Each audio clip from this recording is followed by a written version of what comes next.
All right, ladies and gentlemen, it is episode 9 of the Last One Fast One podcast. We got a great guest tonight, Susan LaGrand. She's got a good story. She's got a unique story. She swims at Oakland, and she out of high school, no one would have thought she'd be swimming as fast as she is right now.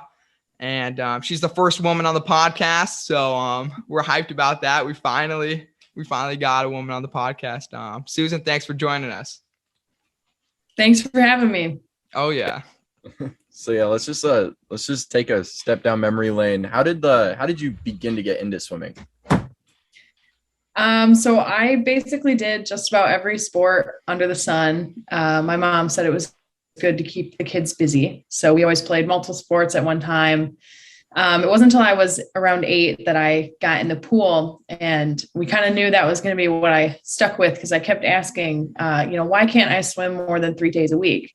Like, why do we only get to swim 3 times a week? So she finally figured it out. She was like, okay, well, let's move to a team that has 5 days a week. And then I said, well, why can I only swim once a day? The little 10-year-old that I am. So then we had to keep finding new teams and to keep, because, you just couldn't keep me out of the pool. And eventually the other sports kind of cut down and down and down. Gymnastics was the front runner for many years, but so it was hard on my body. A couple broken bones later, we decided it was maybe not the best. So swimming was the answer. So were you, when did you stop playing other sports, or did you continue to play other sports through high school? So 8th grade was kind of the last time I was like a tri or quadruple sport athlete. Middle school, I played consistently like softball. I ran cross country for a little bit there. Loved basketball, season or so, volleyball. I loved diving. After I quit gymnastics, diving was kind of the big thing.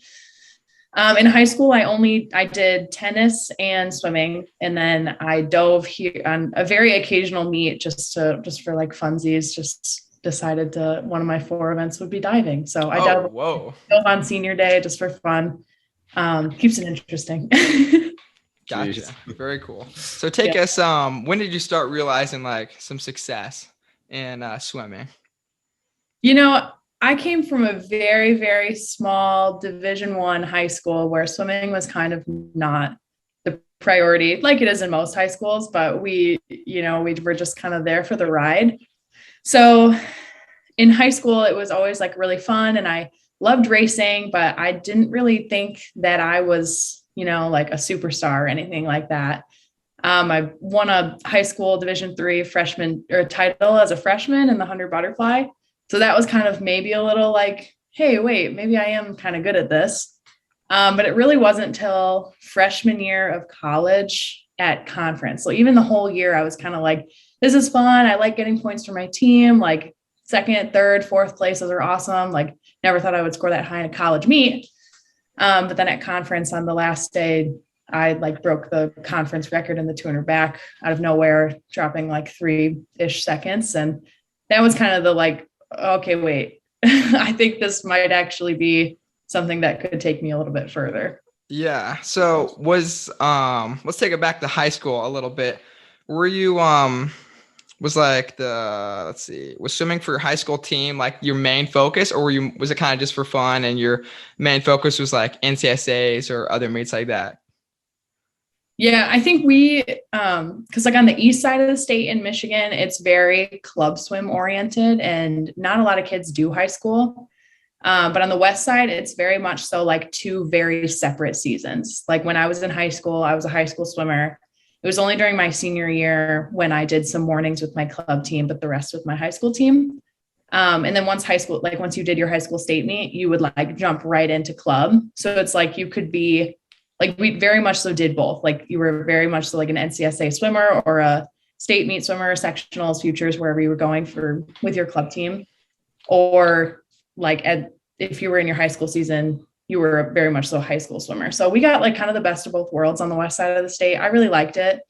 You'd have a couple of weeks in between each season and then just hit the ground running and just keep doing what you loved. Gotcha. Yeah. So you had a lot of success at the local level. But I did some deep dive research on your 200 back, and you weren't top 100 in the 200 back or any of your events. What kind of offers are you getting in high school?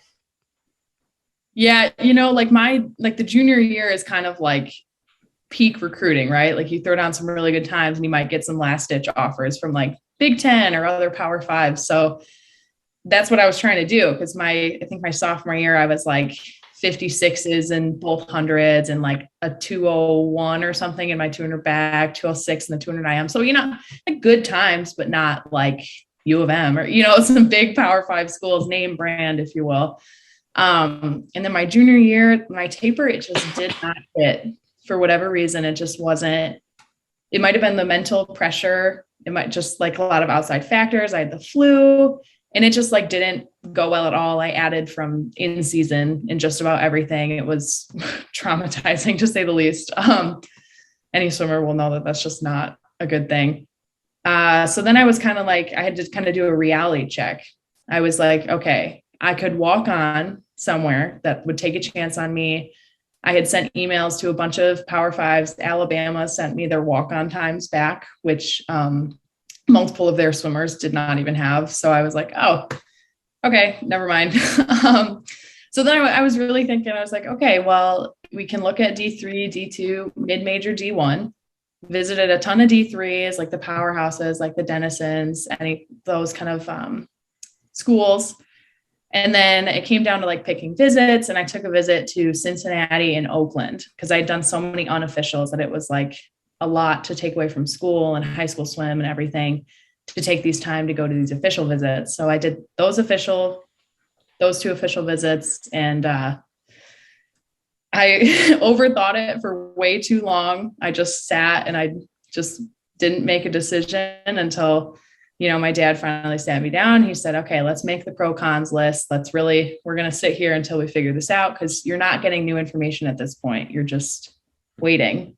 Because I was kind of waiting for that, like, I love it, wow moment. And that's just not my personality to get one of those.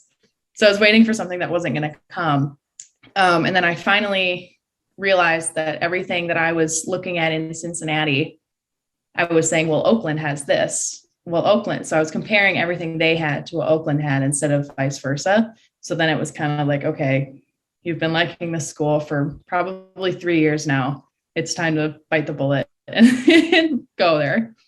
I gotcha. So take us through, so you get recruited on, take us through like freshman year. So early training and like up into those conference final few meets. Yeah. We had such a good little group for Oakland has always been super strong in like IM.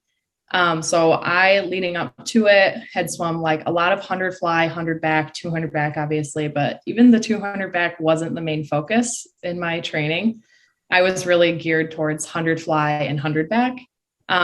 So then we had so many IMers that we were like, okay, well, she's a 205.8 in the 200 IM, but we've got 8 girls that are under that and a couple more that could be under that. So let's flip her to 100 fly, 100 back. And then on the third day, we'll put her in the 200 back because, she went 159 at midseason. Sounds good. Which for our conference was still really high. So that's kind of how those ended up. But training wise, every week for mid distance is the same of sorts. Like Monday is long, Tuesdays is 200 pace, Wednesday is test set, Thursday is race recovery, and then Friday is like a meet or like something a little more fun. So you really got to like focus on each, like one at a time. So Monday you'd get your endurance where you get all your yards in. Tuesday I could do IM or backstroke for my 200 pace. Wednesday the test set changes every week. Then Thursday I could get my speed up. I did mostly like fly speed work because I was butterfly on the relays. So that was my like main focus. I knew that I had to keep my sprint fly up because I was the only non-returning member of the medley. So the backstroke returned, the breaststroke returned, and the freestyle returned. So I was like, oh God, like I really don't want to mess this up. So that's kind of, I focus more on 100 fly more than anything else freshman year. So which is why the 200 back was a little bit surprising. I gotcha. Yeah, so take us through that 200 back at Horizon Championships. Yeah, so the day before, or the first night actually, We swam the 200 medley relay, which was super fun. My first collegiate conference race, and it was great. Those girls are awesome on that relay. And then we swam the 8 free relay and kind of like didn't expect to win. We were afterwards, Coach Pete, he said, yeah, I scored you guys out at 4th. So thanks for proving me wrong, because we ended up touching out 3 other teams by a hair. And I was the last pick to put on that relay. They had all 3 decided. And then at lunch that day, so like 6 hours before we swam it, we got an email saying I was on the relay and I was anchoring. So that was super fun, kind of kicked off the meet. And then the next day I had nothing, which was great. Just a little rest and recover from our crazy night before. Then 100 fly and 100 back, where I got 4th in both. And then the 200 back, I kind of felt like I'd already like done everything that I was there for. My 100 fly was over. My medley relays were over. I like saved the 8 free, which was great. So I swam that prelims, and I think I ended up first seed for the night session. But the girl, my teammate who was swimming next to me, was, you know, the conference record, or I'm not sure if she had the record, but she was 157, a best time, which was far ahead of mine. So I remember standing in the ready room, and a senior also in the 200 back, she said, she walked up to me and says, well, you know, Grace, she'll take this one. So we just kind of got to get all the points behind it. And I was like, I'm all in, like, let's just really cap off this weekend and, you know, scoop in a ton of points. We have a ton of girls in the A final. That's great. We'll just see if we go 1, 2, 3, 4. So I'm, you know, nervous, but it's like, whatever, because she's going to get it. Everyone's going to be great. We're going to score a ton of points. And I remember diving in, and at about the 100 mark, I just assumed that Grace was way ahead of me. I just assumed my teammate was taking the win, because I couldn't see anybody. You're on your back, so you really can only see them if they're right next to you. And I remember at the 150, I flipped and I was like, wait, I think that might be her. And then I'm coming in and I have like a 30 left, and I am fading so hard. I just would have nothing left. And I'm praying to God that I'm going to make it to the wall. I just remember thinking, you have to finish this. You have to dig deep. You just got to keep going. Don't let her catch you. Just keep going. Just keep going. And I hit the wall, and I looked up thinking, you know, 158, 157. And I look up and I see a best time, but my time's flashing. And I didn't even know what the record was before I swam that, because I didn't think that we were going to be anywhere near it. And everyone's screaming and they're announcing a new record, and Grace just gives me this huge hug. And it was just kind of like an aha moment. Like all these events that I'd swum as a kid was because this was my best event. We just hadn't found it yet. So it was just like an incredible feeling. And the whole team, even like Grace, all these girls in the A final, they were just so happy. And it was just surreal, really. And then that became the focus of my swimming from there on out. I gotcha. So how do you, after that freshman year, how do you come back for sophomore year? What do you change to improve? And what are some things you did that made you even better? Yeah, you know, I remember swimming our first meet my sophomore year and walking up to our associate head coach and just thinking, or I told her, I was like, wow, I wish I was a freshman again. And she was like, what do you mean? And I was like, well, there's absolutely no expectations for a freshman. You know, I swam a season, I set a record, I was freshman of the year. And so now I have to do that. I have to be that. And she said, well, just swim. You know how to swim. That's what you know how to do. Just do that. Don't care about what these accolades and these times. If you swim the way that you know how to swim, you're going to be fine. So every meet, that's kind of what I took to heart. And I was trying to remember that behind the blocks every time I got nervous. So when I raced in season from there on out, it was much more race focused instead of time focused. You know, on the big meets and stuff like the dual meets against U of M and these big powerhouses, everything goes out the window. You're just trying to get your hand on the wall first so that the little guy can just win one race, you know? But it was really just swimming each race to swim each race. Yeah, for sure. Yeah, that's great. So yeah, take us through sophomore year Horizon League Championships. That was the most electric meet that I have ever been to. We hosted it at Oakland, and it was it was packed. Everyone was going nuts. There was like a smoke machine for the walkout, and everything. Yeah. So that one was crazy. And instead of the 8 free being kind of a last ditch effort, like it was my freshman year, we had 4 really strong 200 freestyle girls. So we ended up getting that record the first night and the medley relay record. So it just kicked things off, just like we were really going to do something crazy this weekend.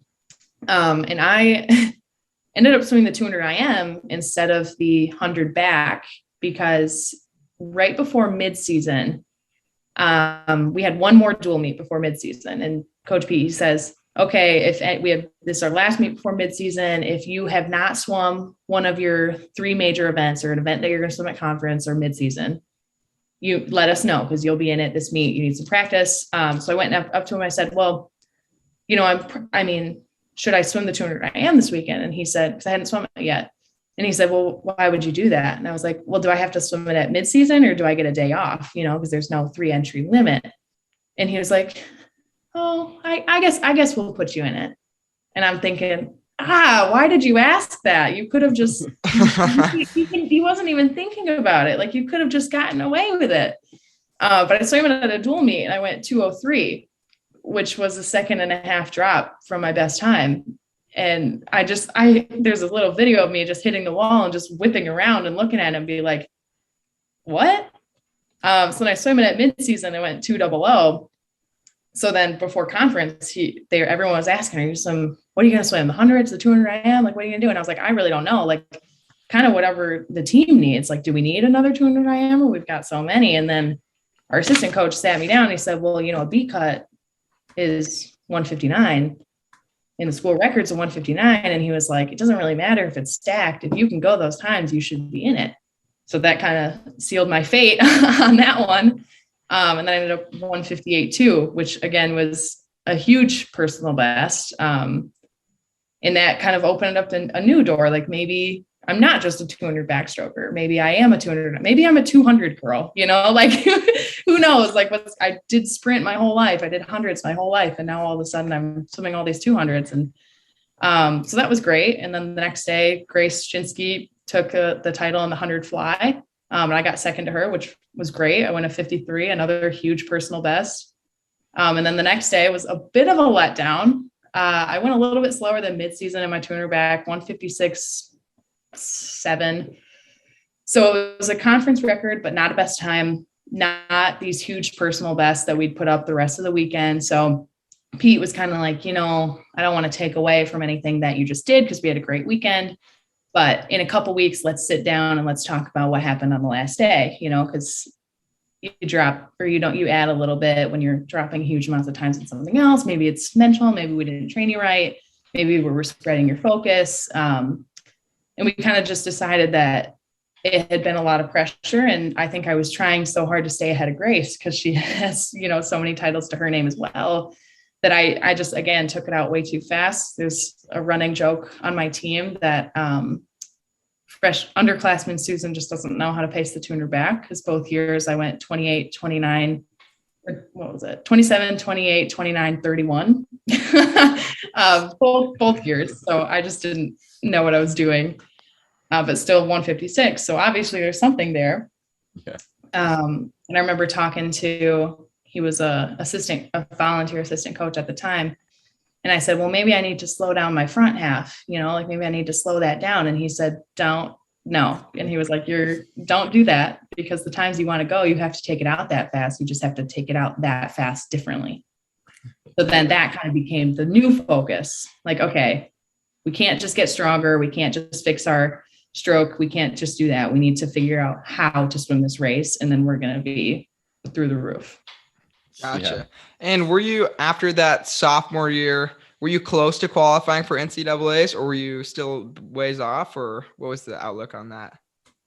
I was actually much closer in the 200 IM. Okay. Yeah. I believe I was less than a second. I think it was like 150. I think it was about half a second that year, if I remember right. Yeah. Like 157.5 to 157.7 is what it took to make the meet. So then I thought, well, heck, maybe that's my thing, Mm-hmm. We're looking at that. So we still don't really know like what's going on. Right. And then COVID, so we just we're kind of just swimming to swim after that. Yeah. Take us through COVID. Take us through COVID. Yeah. So we went to the NIC Championships, and we swam one day of it. I swam a 200 IM and I got back to 158, which was great because I'm not a huge double taperer, or so I thought. So that was awesome. And then we went home because the world shut down.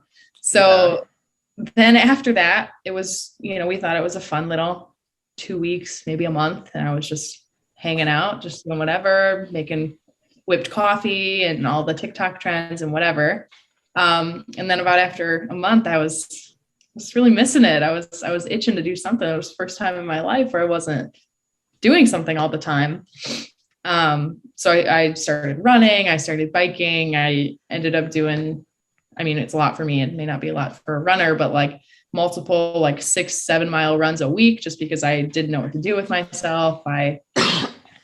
We had a weight rack that we got right before all of that stuff sold out. So I was lifting 4 times a week in a garage. And then we got the call that there was going to be an outdoor pool open near school. So we found an apartment over here for a short lease, a 3-month lease, because I live in Grand Rapids, so 2 hours away. And I was swimming with my club team in an outdoor pool, starting in, I think, like June.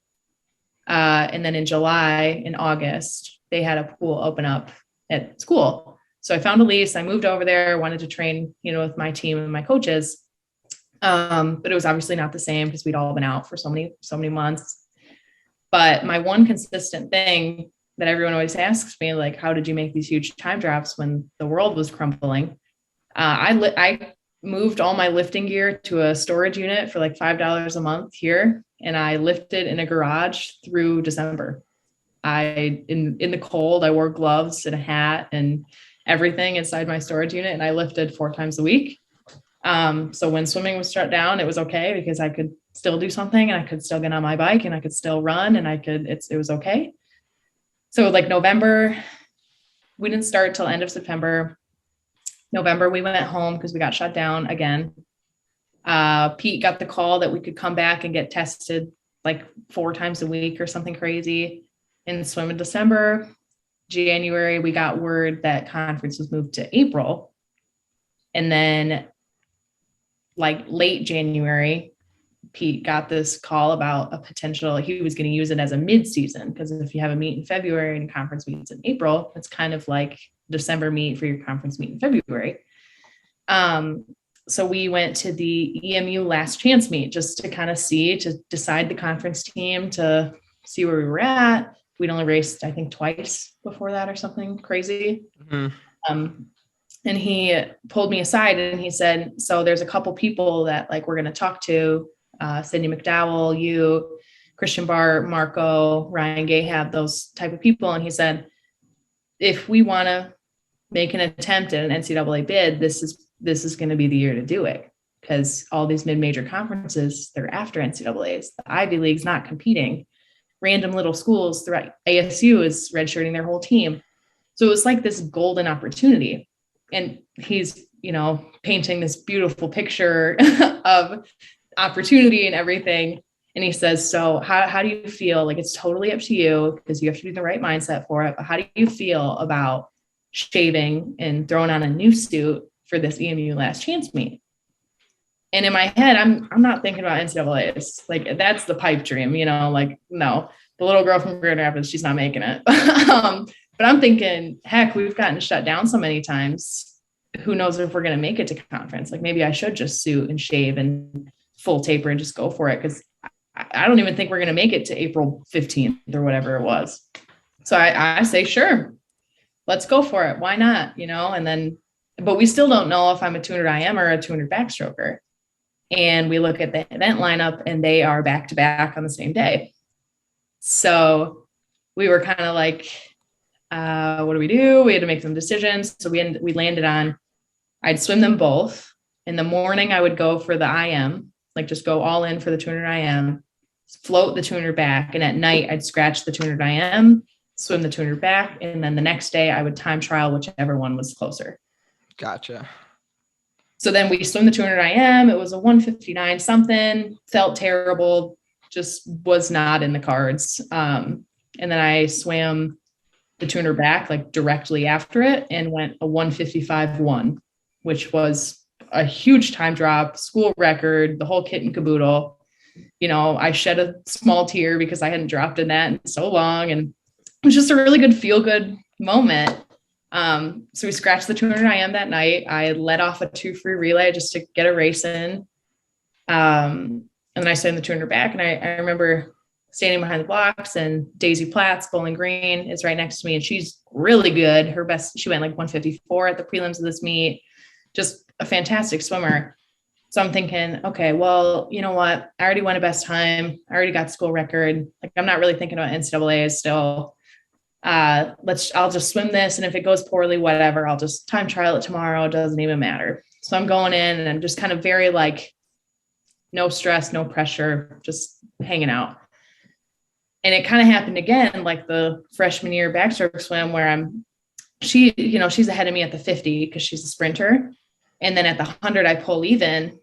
And then at the 150, I just keep going. And it got this like flashback to freshman year when I was just trying to hold on for dear life on that last 50. And I was like, we're not doing that again. We're not pulling a 31. We're not doing it.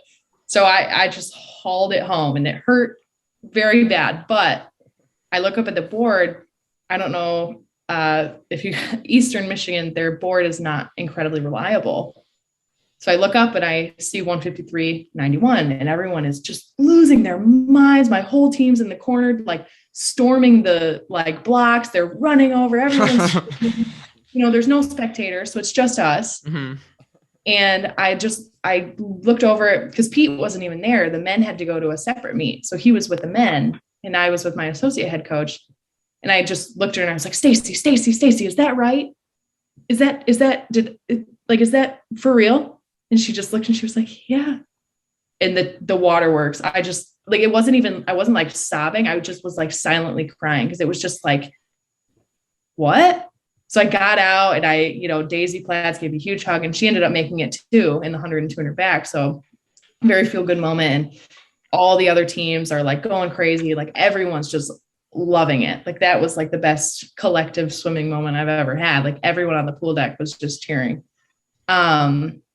And I'm apologizing. I'm like, I'm so sorry that I'm crying. It's so unsportsmanlike. I'm so sorry. And they were like, no, I'd be crying too. It's okay. Like that's really fine. Like you've dropped another 3 seconds today. And Pete FaceTimed our assistant coach, and they were like, Pete wants to talk to you. Pete wants to talk to you. And he's crying. We're all crying. It's just very like whirlwind. My mom FaceTimes me because she can't be there. She's crying. Didn't warm down for like an hour. So we had the 100 back the next day. Got a B cut, so I could swim in an NCAA's, but no, not a good time, anything, because like I was just like done. Like I'd done everything. So, and then we had to kind of just turn the emotion off and just whip right around because NCAA's was in 3 weeks. So like you're 29th or you're 20, whatever it was at that point. So like that's gonna make the cut line. So then we turn around and we just throw everything on the back burner, and we're like, okay, emotion aside, let's go. And Pete keeps saying, oh, you're going to make top 16. You're going to make top 16. And I'm like, Pete, these pipe dreams, like, I don't know what you're like, that's crazy. What are you talking about? And he's like, all you have to do is hold your time. Seriously, 10% of kids drop at NCAA's. All you have to do is hold your time. And I'm like, okay, well, we'll try. We'll do our best. So I swim, and we planned on scratching everything except the 200 back. But then I ended up swimming the 200 IM and the 100 back just to kind of like get my feet wet so it wouldn't be the first race, because your first NCAA is your first race. It's bound to not be the best. Then I have a history of taking the 200 back out, like a wild man. So we were trying to avoid that. So in the 200 IM, season best, it was good. 100 back was a personal best, all good things, nothing crazy, but it was good. And then the next day I don't usually get incredibly nervous behind the blocks, but like I'm sitting back there about to like throw up or pass out or something. Like I'm seeing stars. Like it is just like, oh my God, like you're the kid that you're the swimmer that you watched on TV growing up. Like you're at nationals. And, Pete's like, you got to win your heat, got to win your heat, got to win your heat. And I'm watching all the times before me. And I'm like, okay, I can probably do that. Just kind of justifying it to myself, and end up second in my heat to Mariella Ventnor. She was awesome. She goes to U of M. She went like 152 something, like crazy time drop for her. And I ended up 153.4, which was a personal best by another half a second. And I just look over at Pete and I'm like, this crazy guy might actually know what he's talking about. Like you know what I mean? So I walk over to Pete and we're standing by all the U of M girls because one of my childhood friends swam on there. I'm standing next to, the big names, Maggie McNeil, Sierra Schmidt, Catherine Ackerman, all those, powerhouses. And we're watching these last two heats and we get to the last heat and we're like, okay, you have to beat two. You have to beat two girls. Pete's got his little heat sheet with all the numbers written next to each heat of how many beat me. And so we're watching them come in and they do 100 and, they're all ahead of me because I went 27, 28, 28, 28. So they're all ahead of me. We're kind of losing hope. We're like, she's going to be second alternate. That's all right. It's all right. Best time. What can you do? And they flip at their third 50 and we see a whole bunch of 29 mids. And I just remember grabbing Pete's arm and just death gripping him, just staring at this scoreboard, just waiting for all these times to come in. And they come in and we beat three. And both, when I tell you, everyone who was near us, everyone's feet left the ground. We're screaming, we're crying again. All these U of M girls are giving me hugs because I'm the only girl on my team there, root for the little guy. It was just surreal, especially with like those U of M girls. They were just so supportive and they knew that I didn't have anyone there, and it helped that I had a friend that made it on their team, but still like they just kind of like adopted me. It's like they're, I don't know, like teammate for the weekend. So it was just really something crazy. Yeah.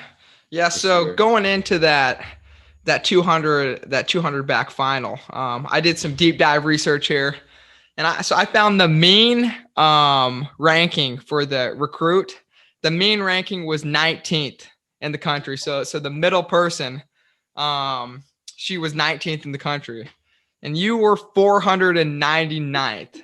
Yeah. What does that mean to you? That most of these people are like, power index, like 1.05, like BB Bacon or like these big names. And you're just totally 499th. Your 200 back wasn't even top 100 coming out of high school. And you passed up all these people, and you're with all these big names, and you're from Oakland. And what did that mean to you to get into that? It made me feel so glad that I did so bad my junior year of high school, because that I wouldn't have been at Oakland. Like I would not have ended up at Oakland. And like to be the little guy and to be at a program that can really like hone in on you because you're a point scorer. Like if I'd walked on somewhere else, like I wouldn't have really mattered to their team. And I don't think I would have ever reached where I am today. And, just like being with, I don't know who it was, but like someone accidentally like bumped me in the warm up pool, and I look over and it's like this huge name. And I was like, okay, that's fine. Here, you can have, I'll just get out. Like you can have, that's fine. That's good. And I had to kind of remind myself that like you earned your spot here.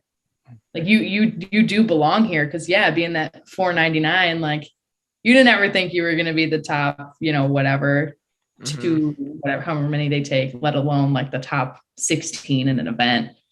So it just made me really feel lucky to have experienced what I experienced and to end up at Oakland, because I don't think that I would have done it anywhere else. Yeah. It's even crazier to me that the smaller conferences like the Horizon League, they were like, no, we'll just put the conference championship after. Exactly.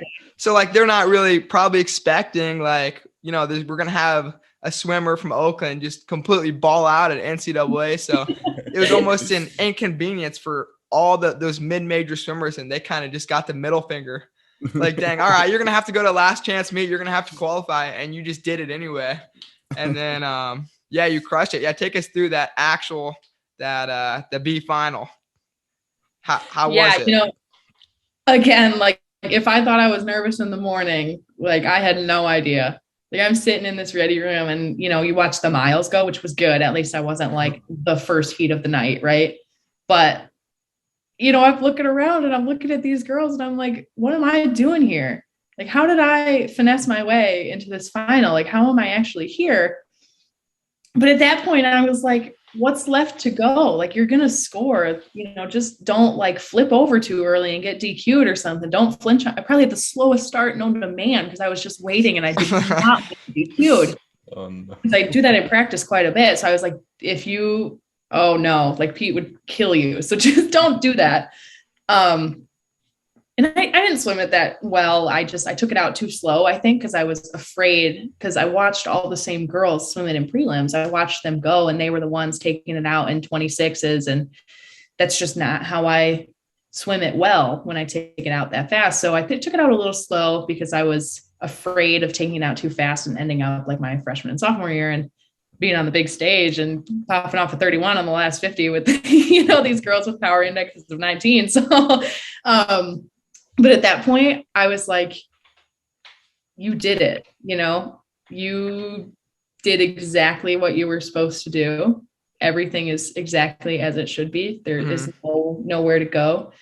And like, yeah, I could have really stressed out and like tried to get higher than 15th because, you know, you move down, whatever, blah, blah, blah, blah. But like moving down is 16th in the nation. Yeah. So, you know, it was like a half a second ad from the morning or something like that. But going into the season, I was 156 something. Right. And you scored points. You scored points at NCAA. Oakland's on the board, right? Exactly. For the first time, like, I don't know, the 2000s. Yeah. So, yeah. For sure.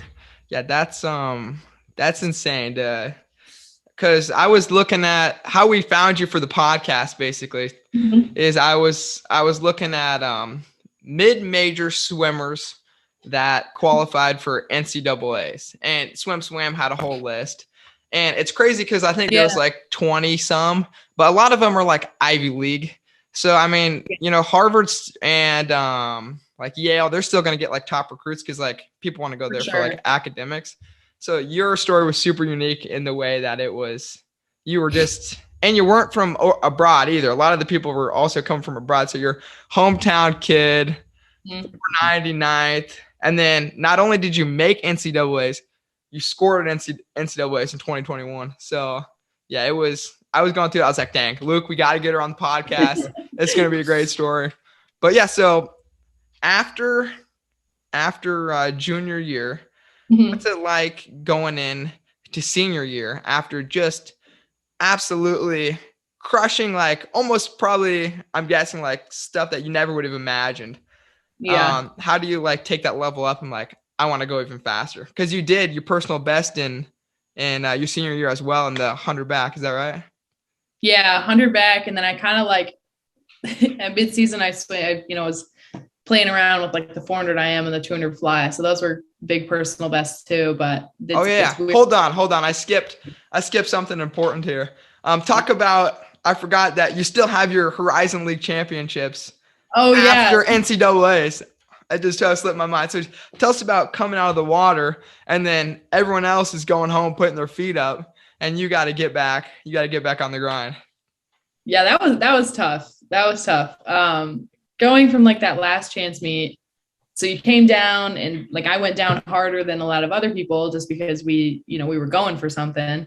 And then you come back up and you go way down again for NCAAs. And then you come back up and you got to go way down again for Horizons. And, you know, like you come back and it's like, and I was like, Pete, should I swim on Monday? Like, I've obviously never done this. And he was like, me neither, because no one goes to NCAAs and then goes to conference after. And he was like, but why don't you come on Monday and like, it'll give a boost to, you know, team morale and everything. You can just warm up and whatever. So like, we're living the high, you know. I've been having milkshakes for every meal because why not? Like, you're an All American, like you're just hanging out, doing everything, whatever you want. So yeah, I like warmed up Monday, and then Tuesday, I think I did like a really light workout, and then we kind of just like went all in, and we just kept building up and up and up. And I'm a short taper type of girl. So we knew that it was going to be not very fun and pretty grueling, but like we just knew that like what we had to do was get me very high up again. Like I was not going to be able to sustain like a little bit up and then a drop again. Like I had to go really far.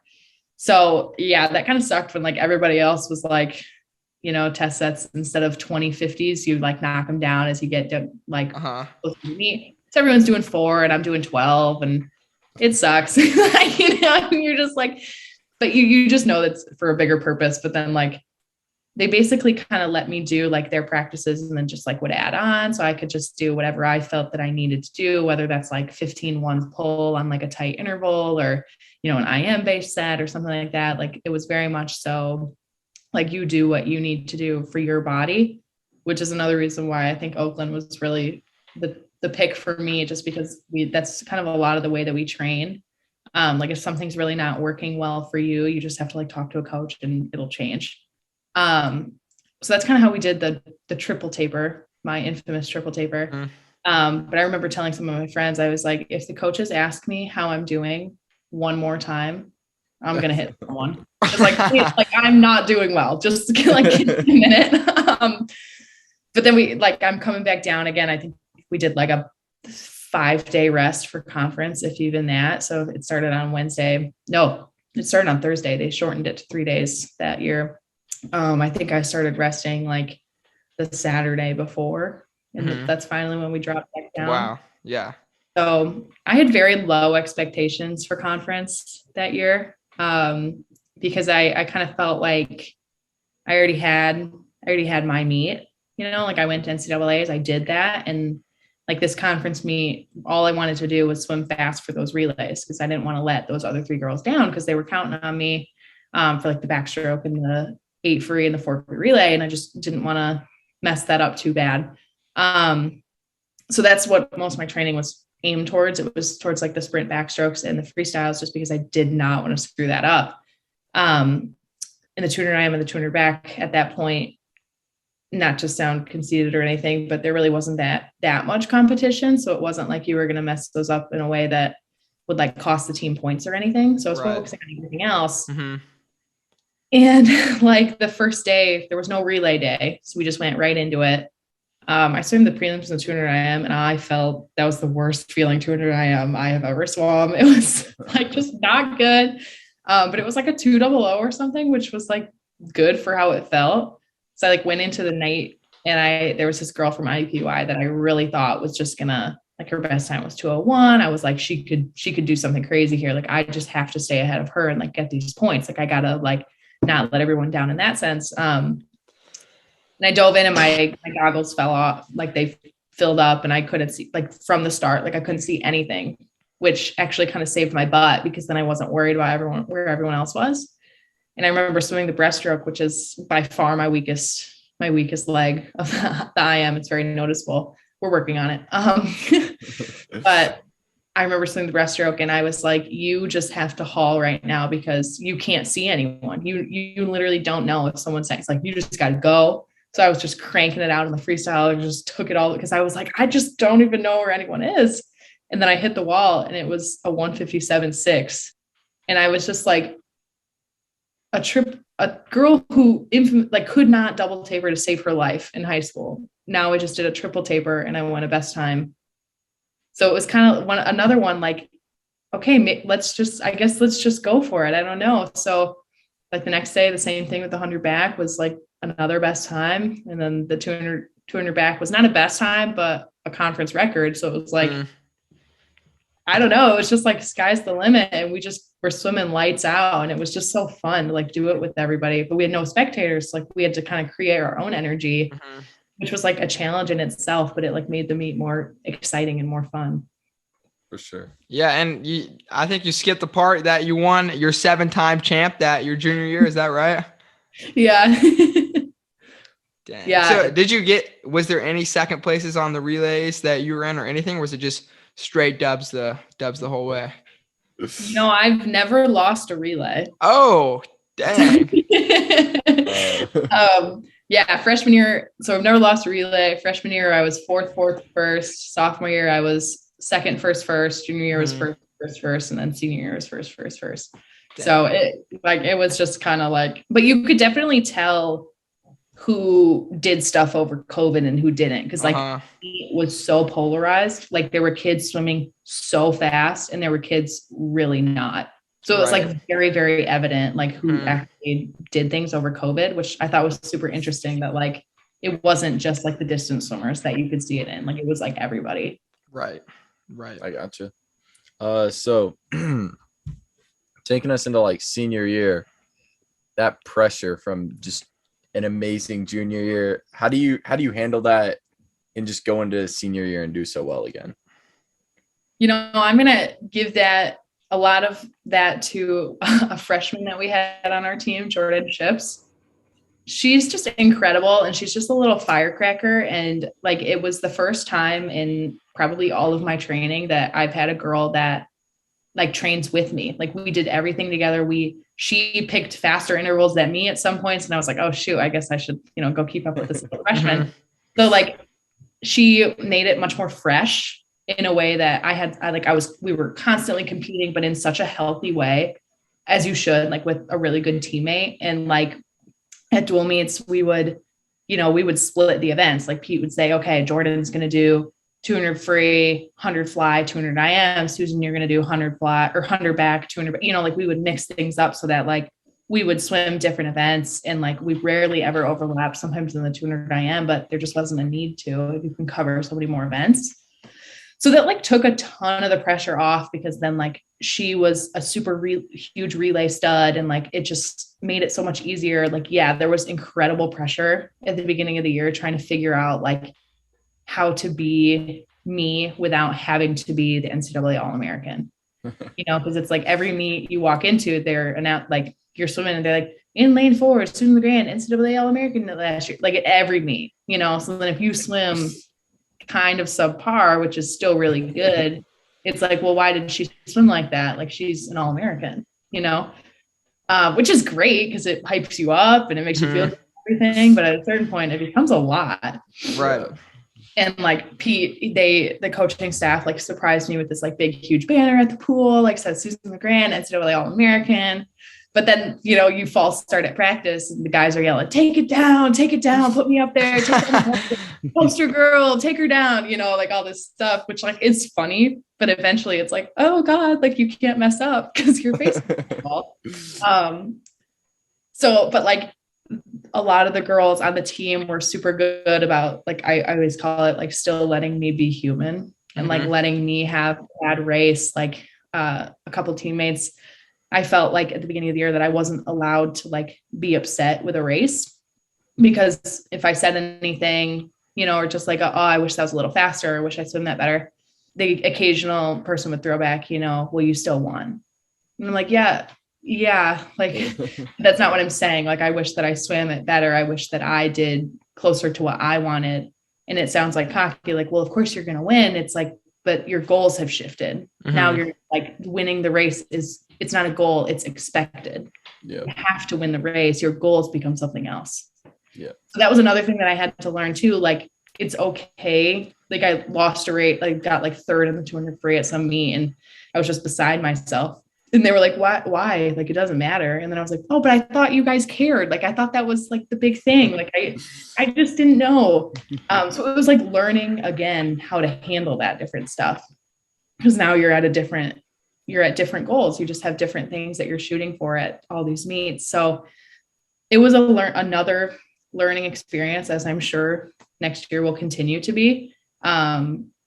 So yeah, like you just kind of got to take it one meet at a time and like decide your goals before you go into a meet. Like, are you going for an in-season time? Are you going for a place? Are you going just for a race pace? Like, are you just going for like, let's swim the 200 back, but let's do it slower, but with the accurate pacing. So you just kind of got to decide those things before you step on pool deck. Because once you step on the pool deck, you're not going to be able to like figure out what you want. I gotcha. Right. So take us through, you qualify for NCAAs that year. Take us through how that goes. Yeah. So we kind of had to sit down and think about, Pete's now we've got an NCAA qualifier. We had someone qualified last year. And so he was like, so we got to figure out how to give you guys the most opportunities possible. Because 2 guys on our men's team, Marco and Christian, they were like just a few spots out the COVID year. Like they were, they took 30 men or whatever it was. They were like 35th and 40th. So he kind of was like, okay, we got to figure out a ton of opportunities for you guys to go for this. So let's do mid-season, a pre-conference meet, a conference, obviously, and then a last chance meet. And let's just like, you've got 4 chances to just go for it. Like no regrets. Because if you miss it one time, that's okay. There's more times to go for it. Gotcha. So Christian and I ended up like shaving and suiting for mid-season. And I decided that I would swim the prelims of the 200 IM that first day. It was just tricky because the 200 back's the last day. So that by then, you've swum probably 4 individuals and all their finals and all the 5 relays. So you don't really have a whole lot left in your tank, full taper or not. Mm-hmm. So I swam prelims of the 200 IM and then got a B cut so that I knew I would like be in for that. And then scratched finals and did a time trial that night for the 200 backstroke. But I'm very much so a like middle day type person. Like my nickname is Snoozin', just because I go to bed really early and really like my sleep. And that time trial happened at about 9:30 p.m. that Friday night. Wow. Or Thursday night, Friday night. So I took it out way too fast, kind of an homage to my freshman year swimming. Not quite that horrible, but took it out really fast and came back really slow. And like I went a 153.94, I think. So that's what we were shooting for. I didn't do it right, but we did the 153. So we were like, that'll get you in. We're all set. Now we'll swim the rest of the weekend as if it were just mid-season. Like you'll swim the 200 back on Sunday, but there'll be no pressure. You'll have already gone your time. Right. I got to swim, like the 400 IM and like the 200 fly and things that I don't normally get to swim, which was super fun. And it turns out I love the 400 IM. So maybe that's in the cards for next year. But so then we got right back to training because we were like, okay, you're in.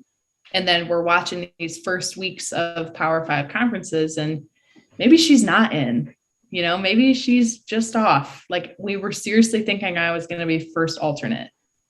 So I'm going into conference all coiled up, all, stressed out and wound up tight and I still swam well, but it was nothing super, super crazy. And the 200 back was 0.01 faster than mid-season.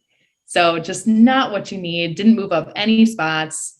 And I hit the wall and, we did all of our stuff and I walk over and people are trying to congratulate me. And, I'm having a human moment because, you still won, you still broke a record, but it wasn't what you wanted. So, and they know that. So they're like trying to like be very supportive and like still really excited for me, which I was super excited too, but it's hard to be really excited about this when you think you just maybe missed out on like this huge opportunity. Mm-hmm. So I walk up to Pete and he just gives me a hug and we just stood there like in quiet. Cause we both knew there was nothing to talk about. Like we knew what went wrong. Like we just knew.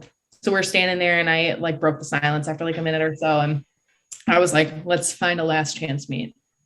And he was like, is that really what you want to do? And I was like, yeah, like I'm not going to make it. If I don't try, I'm going to just, it's going to be with me forever. Like that's not the type of person I am. Like I have to try. And he was like, okay, like we'll get on it tomorrow. Like we'll finish this meet up tonight. And on the ride home, like I will call every coach that I know, which is a lot. And we'll find one. We'll find a meet in the relative area radius of Oakland. And he calls me the next day and he's like, okay, we're going to go to OSU in 2 weeks. So I'll see you at the pool tomorrow. Let's get running. So we kind of built up a little bit and then just maintained we went up for maybe 5 days and then maintained and dropped back down. And the OSU meet, it was prelim final, but prelims and finals were about an hour and a half apart. So they ran every meet or every event in the conference order, just one heat of each, took an hour break and then did it again. So like you could swim prelims and then finals if you wanted to go again. But like if you were really far, you wouldn't swim finals, obviously. And if you made NCAAs and prelims, you wouldn't swim finals. Yep. And I went a 153.8 something in the prelims, which moved me up, I think, one spot. Mm-hmm. And Pete was like, okay, like, what do you want to do? And I was like, swim it again. Let's go. Like, I'm not giving up. Like, I'm not going to be that first alternate. I'm not going to do it. Like, that's just, And not an hour and a half after I swam the first one, I swam the second one and went 153.6, which passed like 8 people. And I was wow. So like that really quick turnaround, it just like, I just like had to do it. There was just no other option. Yeah. That was the only solution to everything that was happening. So that was crazy. So how far were you, like, what's the cut line? Is it like changes? I think it was 39 this past year. Okay. Yeah. So after that prelims, you were like, what number? So it turns out, because we weren't, there's all these last chance meets going on. Right. Like we're trying to keep up with that. And then Pete has this joke. My time from mid-season would have been either last in the, like would have made it, but last season or second. Okay. So I think I was 38, would have been 38th with that time. Okay. Yeah. My prelims time, but then I was 29th or 26th or something. Gotcha. With my 153.6, so for seating and everything, it was much better that we did that. And he's like, oh, he made me spend a whole weekend alone with you. Like, I can't believe you wasted my weekend. And he's like, it's all right. And I was like, oh, come on. We had fun. Like we went and got burgers. We got a milkshake. We're good. But yeah, like we didn't even need to swim it, but it was just like that fear of like, what if you're that first alternate? Yeah, like, absolutely. And then first alternate of the meet, we were backstroker. So I was like, oh, could have been me. Right. For sure. Yeah. Take us through NCAAs, which was what, like a couple months ago? Yeah. Yeah. Take us through that.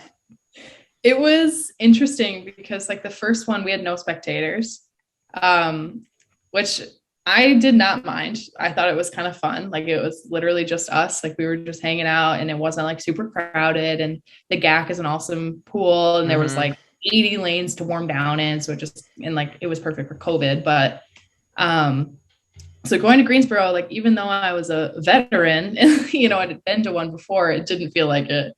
It felt like something completely new. It was just like, I was that little girl from Grand Rapids I was that 499, like walking into a room full of 1s and 19s. So it was still very, very daunting. I had to consistently remind myself, like, you qualified. All 3 times that you've gone so far this year qualified. Like, you should be here. You deserve to be here. But you still kind of like, you're the only one from your team. You're watching all the Virginia girls like break American records and just do everything crazy. And like I swam that first 200 IM, and that I said a 200 IM felt bad earlier in the podcast, but like that was the worst feeling 200 IM tapered suited that I have ever had. Like I joked that like I was like I almost stopped after 100. Like I thought I was like unwell. Like I thought something was terribly wrong, and I finished it and it was a season best. It was like 0.2 off my best time ever. So I was like, okay, you know what? It's all right. You can feel like crap. That's what one of my club coaches said, like, you don't have to feel good to swim fast. Right. And, taper is 90% up here. So like, I was like, all right, fine, whatever. It's good. Feel like crap, but it doesn't matter. So I'm the 100 back and tied my entry time, which it was kind of like, like really, you just like one more kick, you couldn't like 0.01. Right. But like, it was good. Like I tied my entry time. That's totally fine. And then the next day, like it was a bit of a letdown, like not gonna lie, to like see that top 16 was a 153.2, knowing that I could have been that, like I could do that. But, I took it out really slow. Like I hit the wall in my heat 8th after the first 50, and I finished 3rd in my heat. But, I took it out. Like I need to find that middle ground of you're taking it out steady, but it's still fast enough versus taking it out fast enough, but you're whipping through it.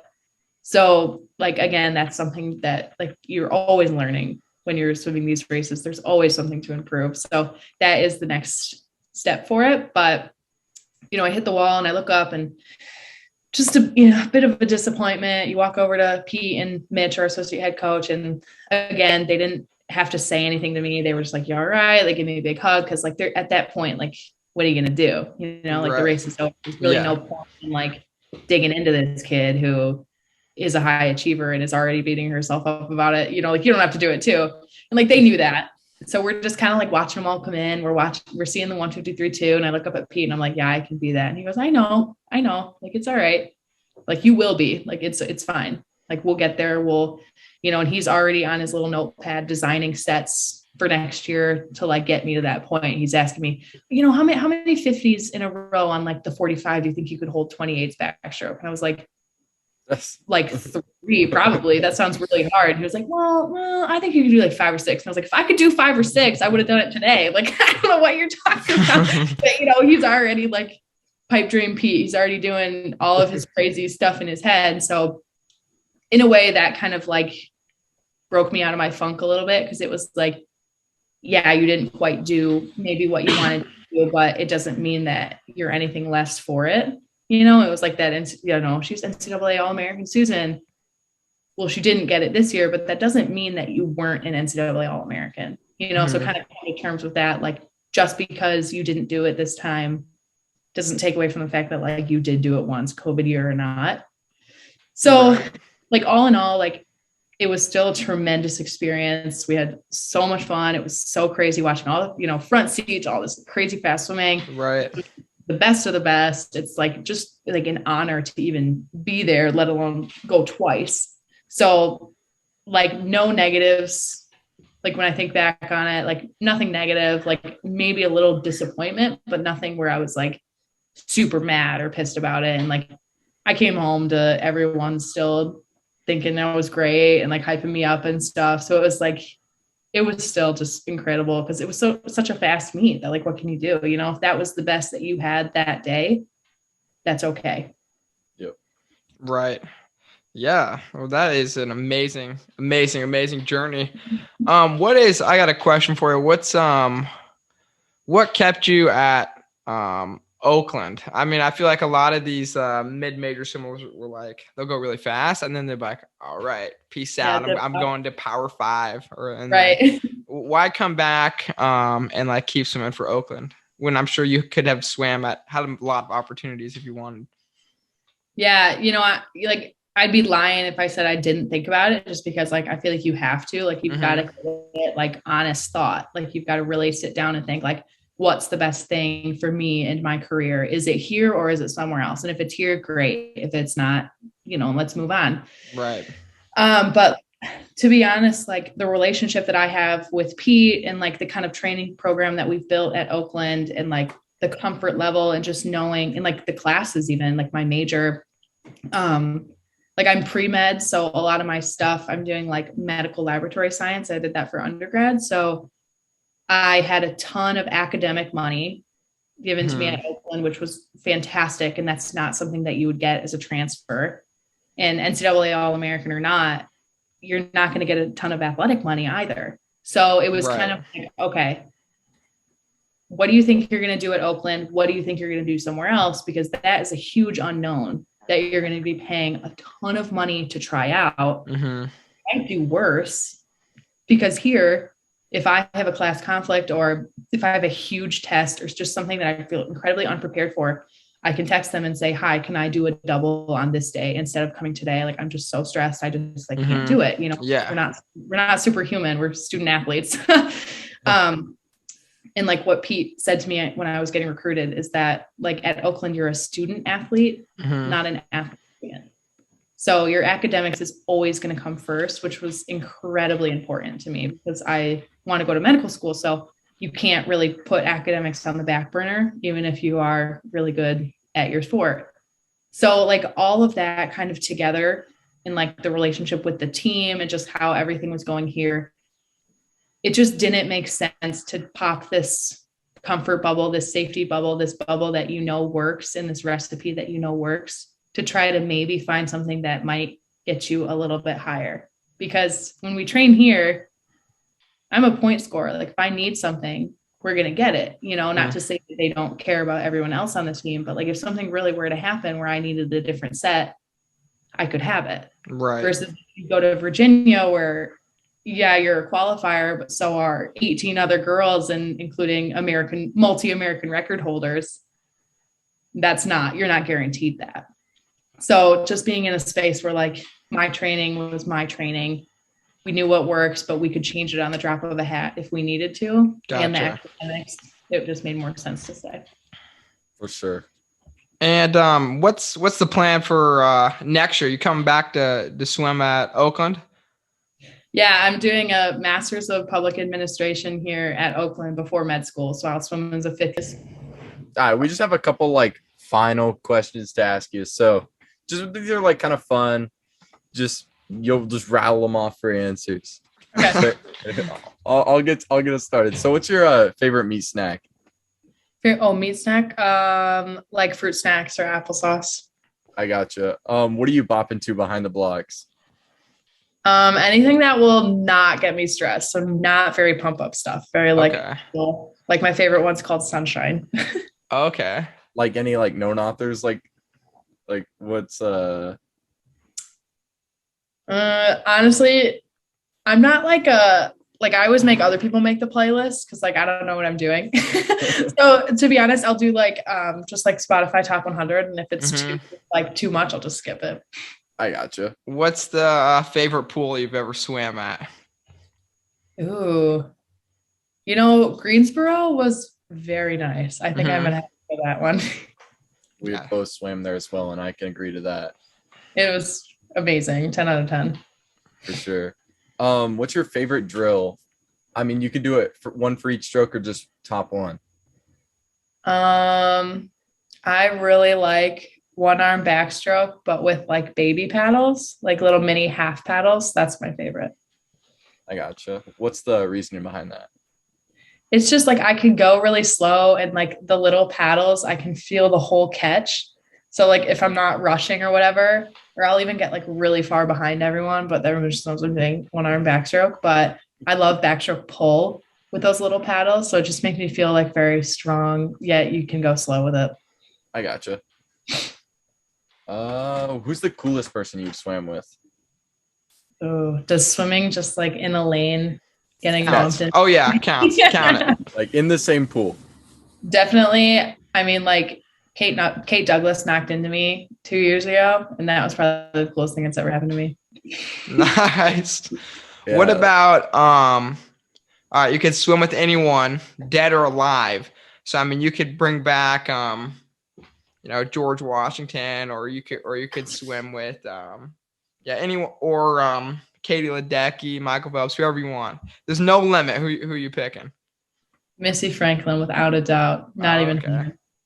Was that like a motivational thing from like earlier on? Like, was she a big figure? I just think she is just incredible. Like just the way that she carries herself at all those meets and things. And even when she like wasn't swimming that well, it was just so much like about the team. And that's just like what I aspire to be, swimming good or bad. Like that's how I want to carry myself. Mm-hmm. I gotcha. Well, I don't think we have much else for you, but I'd love to thank you for coming on to the podcast, episode 9. Yeah, it was fun. Yeah. One last quick question we ask all of our guests. Words of wisdom for our viewers. I forgot. Yeah. I would say that even when things seem a little bit impossible, believe in yourself a little bit, because you never know what might happen. Yep. That's great. All right. Well, that's a wrap. That's episode 9 of the Last One Fast One podcast. Absolute underdog story. And if you're out there and you're like, around the 500 mark, getting recruited to some mid-major schools, know that there's hope, and Susan LaGrand's living proof. So you can do it. You can do it. All right. Episode 9 in the books.